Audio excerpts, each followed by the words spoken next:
როცა რაღაცას ვიხსენებ, ვცდილობ რომ ზედმეტად არ გავიხსენო, რომ დღევანდელი გადმოსახედიდან არ გადავწერო ის რაც მეხსიერებაში მაქვს. ზოგჯერ გმირის ისტორია მხოლოდ ბრძოლის ველზე არ სრულდება. ის გრძელდება მისი შვილების ცხოვრებაში, მათ გზაში, არჩევანსა და ძალაში, რომლითაც მამის სახელის ღირსეულად ტარებას აგრძელებენ. გადაცემას ერთი გმირის ისტორია განსაკუთრებული სტუმარი ყავს. კამანის გმირის, ზაზა პაკელიანის ვაჟი, დავით პაკელიანი. დიდი პასუხისმგებლობაა, რომ ამხელა გმირი მამის შვილი ხარ. დავით პაკელიანის ცხოვრება მხოლოდ პირადი წარმატების ამბავი არ არის. ეს არის ისტორია მემკვიდრეობით მიღებულ ღირსებაზე, პასუხისმგებლობასა და იმ ძალაზე, რომელიც გმირის შვილს მთელი ცხოვრება თანსდევს. განცდა მაქვს, რომ ის რაც მამა ჩემი იყო, ჩემ შვილებში უფრო მეტად გადავიტანო. გადაცემა სპეციალურად იტალიაში, პალერმოში ჩაიწერა. ქალაქში, სადაც დავით პაკელიანი დღეს ცხოვრობს და მოღვაწეობს. მე გავაგრძელე იმ გულუბრყვილო ემოციებით, მაგრამ გახლეჩილი გულით ალბათ. საქართველოსთან და მამის გმირობასთან მისი უხილავი კავშირი არასოდეს წყდება. პატარა მეკითხება თუ აირჩევს ბაბუის გზას, ანუ მეომარი უნდა გამოვიდეს.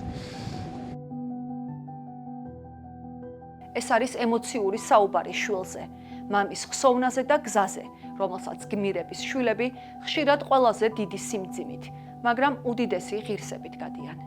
ნაიარები ყოველთვის დარჩა და დარჩებოდა. ეს გააზრებული მქონდა.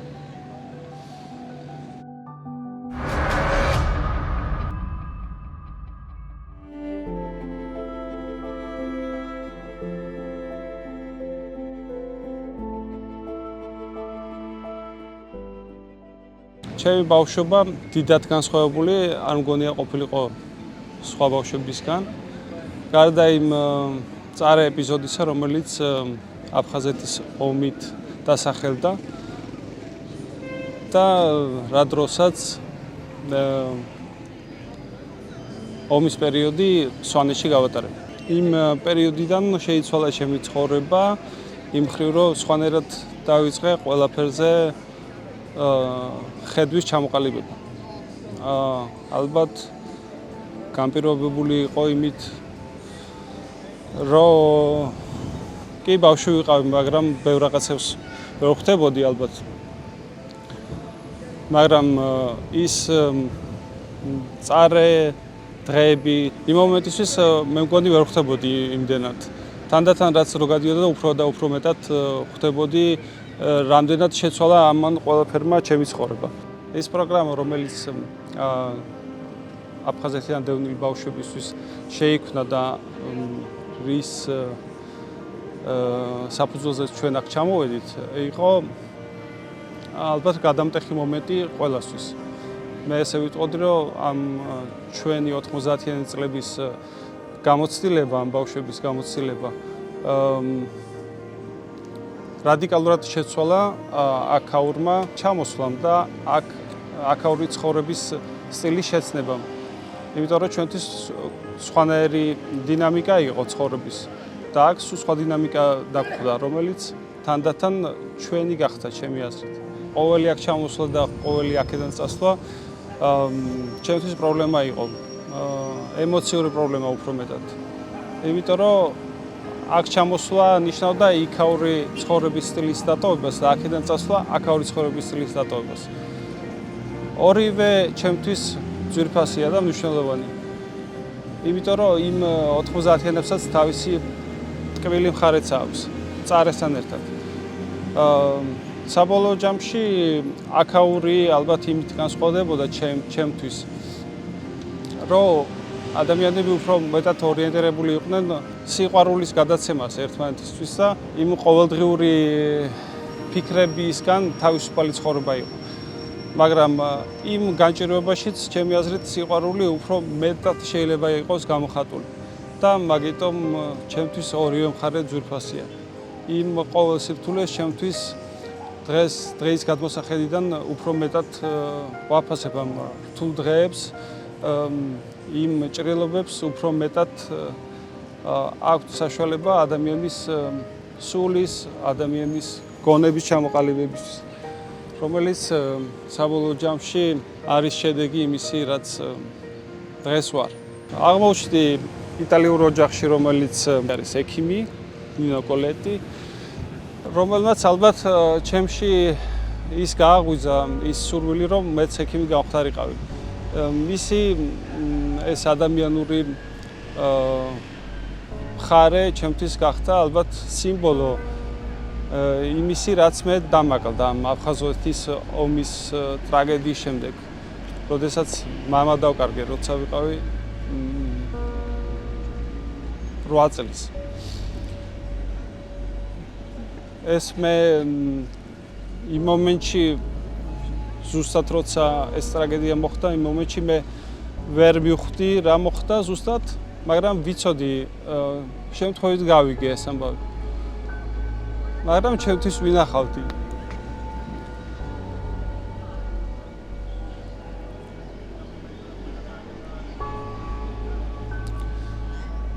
ეს ჩემი დანაკლისი ალბათ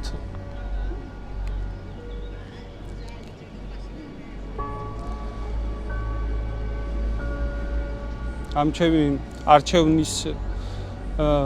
არჩევანისთვის უფრო მარტივი იყო, რომ ამერჩია ეს გზა, რომელიც ავარჩიე ექიმობა ალბათ.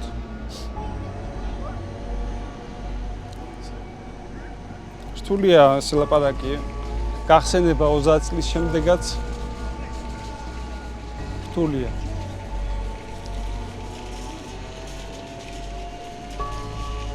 დღეს გაგრძნობ თავს, ყავს ოჯახი, ჩემი მეუღლე, რომელიც ყოველთვის გვერდში მიდგას, ჩემი შვილები, რომლებიც ჩემთვის არიან იმ ბავშვობის გახსენება, ჩემი და ჩემი ძმის ყოველდღიური ცხოვრების გახსენებაც.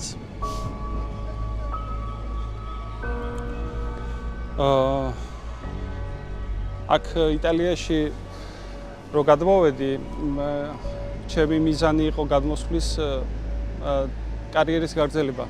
საქართველოში დავამთავრე სახელმწიფო სამედიცინო უნივერსიტეტი 2009 წელს, რის შემდეგაც 2010-ში გადმოვრცხოვდი, რომ გამეგრძელებინა რეზიდენტურა სისხლძარღვთა ქირურგიის მიმართულებით, რომელიც აქ გავიარე.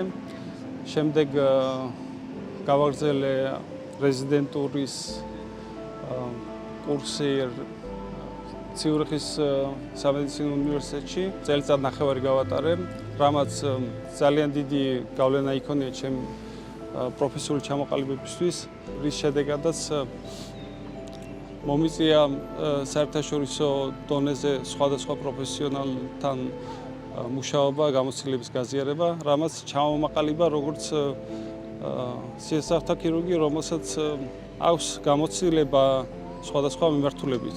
თამამად შემიძლია ვთქვა, რომ მუშაობ ისე, როგორც ერთ-ერთი საუკეთესო საუნივერსიტეტო კლინიკის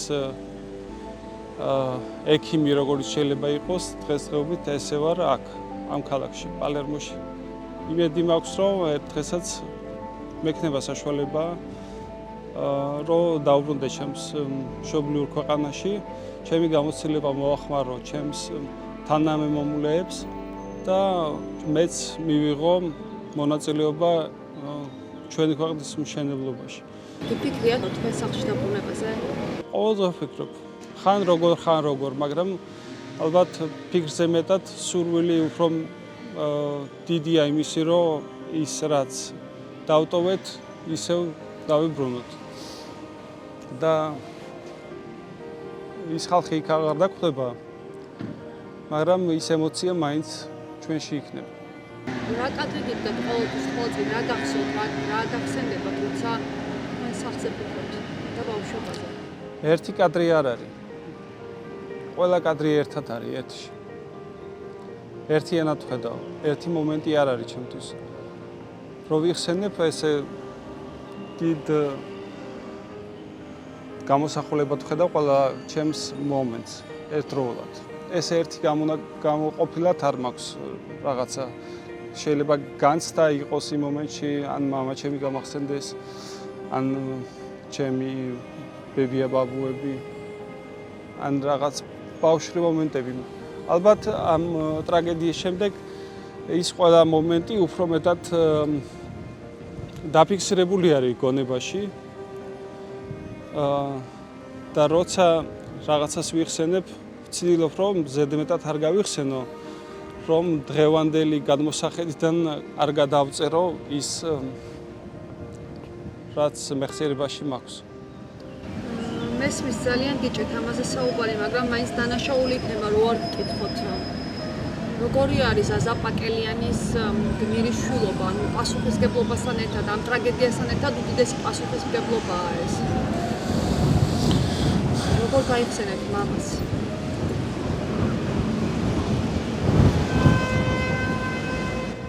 რა თქმა უნდა. უდიდესი მაგალითია ჩვენ გმირობის და თავგანწირვის. რა თქმა უნდა, დიდი პასუხისმგებლობაა, რომ ამხელა გმირი მამის შვილი ხარ. ვცდილობ, რომ ეს ყველაფერი ცოტათი მაინც ისე გამოვაჩინო, ან ისე ვიცხოვრო, რომ არ ვიტყვი მამა ჩემის ღირსი ვიყო მეთქი. მაგრამ ყოველთვის იმის განცდა მაქვს, რომ ის რაც მამა ჩემი იყო, ჩემ შვილებში უფრო მეტად გადავიტანო. მე მამა ჩემის ხელა ვერასდროს ვერ ვიქნები, მაგრამ იმედი მაქვს, რომ ჩემი შვილები იყვნენ მამა ჩემის ღირსები. და თუ ეს შევძელი, ჩემთვის ეს იქნება ყველაზე დიდი. ბავშვობიდან თითქოს ერთ დღეში მოგიწიათ, ხო, გაზრდა? 8 წლის ასაკის მერე უკვე დიდად იქეცით ალბათ, ხო? არა, ვერ ვიტყვი მასე. 8 წლის ასაკის მერე მე ბავშვობა გავაგრძელე.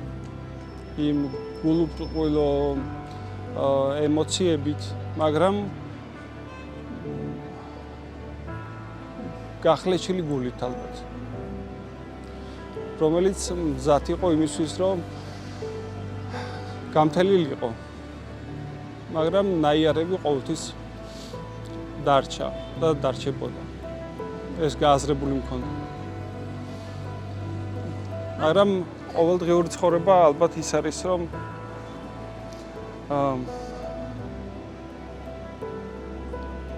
ემოციით გაივსო, გადასცე ეს ემოცია სხვებსაც. და თუ ვინმე შენგან ითხოვს უფრო მეც, მაგალითად ჩემი ძმა, ჩემზე პატარა იყო. და ალბათ მე იმის უფლება არ მქონდა, რომ ყოფილიყავი მაგაზე უფრო მოწყენილი. დღეს ფიქრობ, რომ გამოგივიდა ეს ყველაფერი?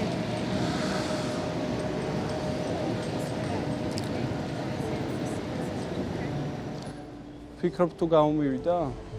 არ ვიცი, ვერ ვიტყვი რა გამომივიდა. მაგრამ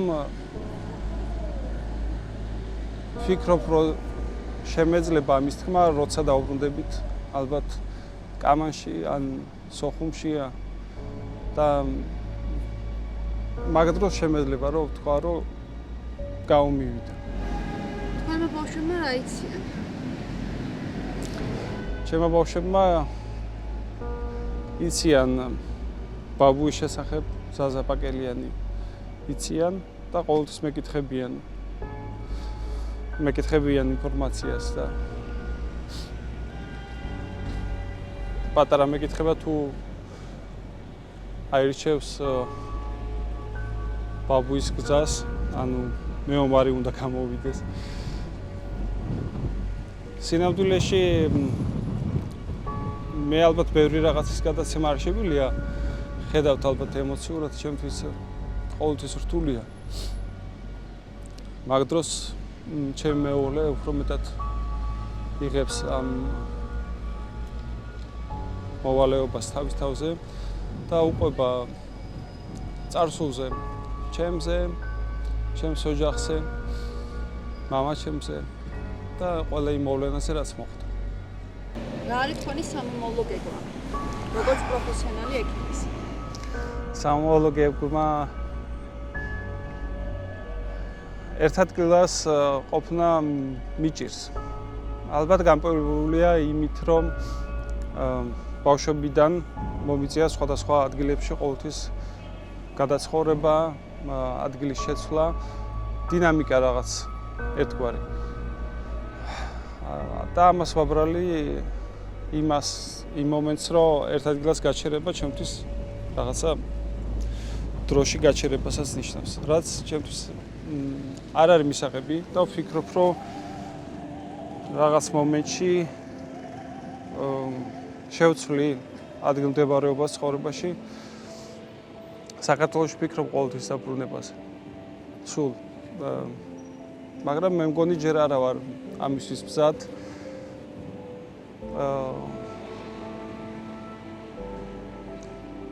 განა იმიტომ რომ არ გავიზარდე, მაგრამ არ ვიცი რაღაცა კიდე მაკლია, ალბათ უნდა შევავსო ის რაც მაკლია. ამ ეტაპზე აქ კარგად ვარ. ველოდები ჩემი შვილები რომ გაიზრდებიან, თვითონ აირჩევენ სად რა გააკეთონ. ამის შემდეგ ალბათ მე უფრო თავისუფალი ვიქნები, ჩემი მიზნები უფრო მეტად ჩამოვაყალიბო და შემდეგ უკვე მოქმედებაში გადავიდე. აი ეს ნდობის აღდგენის და შედიგების პროცესი როგორ წარმოგიდგენიათ თქვენ? მშვიდობის ენაზე საუბარი და სახლში დაბრუნება. აი რას ეთყობთ ახლა იმ ახალგაზრდებს, რომლებიც გვიყურებენ და გვისმენენ? ნდობა ისეთი რაღაცაა, რაც ურთიერთობაში შეიძლება გამოცადო, ესე ვთქვათ. თუ ურთიერთობა არ გაქვს, ნდობასაც ვერ დაინახო. თავარია რომ ხიდი იყოს იმისთვის, რომ ურთიერთობა ჩამოყალიბდეს. თუ ურთიერთობა არ არის, ნდობაც არ იქნება. ანუ ქართველებს და აფხაზებს შორის მაინც დიალოგის მომხრე ხართ, ხო რა თქმა უნდა? კი, მიუხედავად ყველაფრისა, მიუხედავად ტრაგედიისა, რაც იყო ჩვენთვისაც, ალბათ ბევრი აფხაზური ოჯახისთვისაც, მაგრამ დრო გადის, ადამიანები იცვლებიან, თაობები იცვლებიან. და დღევანდელ თაობას შეიძლება არც ახსოვდეს, რაც გავიარეთ ჩვენ და არც ნდობაზე შეიძლება ველაპარაკოთ. იმიტომ რომ არ იცნობენ ერთმანეთს. თუ ურთიერთობა არ არის, ნდობაც არ არის. შესაბამისად, თავარია რომ ურთიერთობები აღდგეს. არ აქვს უშუალობა რა მიმართულებით, როგორ. მე არა ვარ პოლიტიკოსი, არ შემიძლია ამას ვილაპარაკო. მაგრამ ჩვეულებრივი ადამიანი როგორც იფიქრებს, მე მასე ვფიქრობ. ყველა სირთულე რაც კი შეხვდება ადამიანს ცხოვრებაში, იმისთვის არის, რომ უფრო ძლიერი ჩამოგაყალიბოს უფალმა და უფრო შემართებით იყო და იმ სირთულეებში გამოცდილებაც ყალიბდება და უშიარიც ხდები.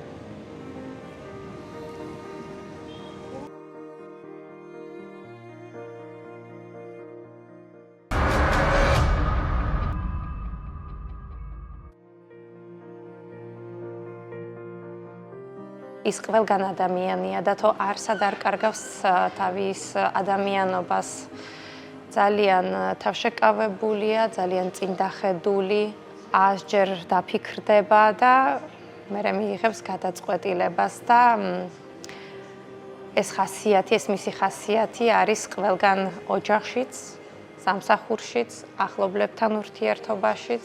მიამაყება მისი ცოლობა. თქვენ შეკითხვას არ უპასუხა, ალბათ შეიძლება ეს მისი გულწრფელობა ეს არის და ფიქრობს, რომ მამამისის ხელა, მამამისის დონეზე არ არის.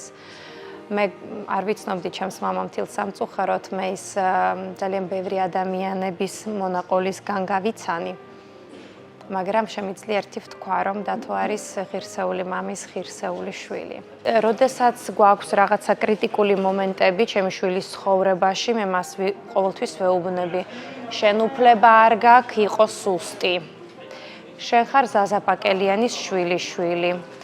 ზაზა პაკელიანის სახელი ძალიან კარგად გააგრძელა დავით პაკელიანმა, მაგრამ დავით პაკელიანის შემდეგ იქნება ლუკა პაკელიანი და შენ უნდა იყო ღირსეული, რომ ატარო ბაბუაშენის გვარი.